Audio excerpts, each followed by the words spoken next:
1.5 লক্ষ টাকা লস হবে। দেখেন, একে যে আমাকে টাকা দিতে হচ্ছে, এরই নাম নিরুপায়, এরই নাম মাজলুম। ব্যবসায় আগ্রহী হতে হবে, পয়সা বেশি উপার্জন করতে হবে, বৈধ পয়সা উপার্জন করতে হবে। অবৈধ পয়সা উপার্জন করে পরকাল হারাতে হবে না। 24 ঘন্টার মধ্যে শ্বশুরকে জমি ফেরত দিতে হবে। এই ছেলে, তোমার দাদা মারা গেছেন আজ 10 বছর হলো, এখন পর্যন্ত তোমার বাপ তোমার ফুফুকে জমি দেয়নি।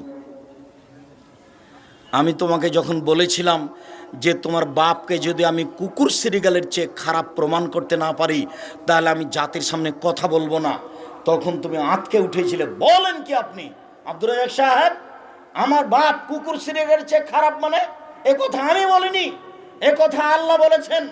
বুঝে না ওরা, অন্তর আছে বুঝে না, দেখে না ওরা, চক্ষু আছে দেখে না, শুনেও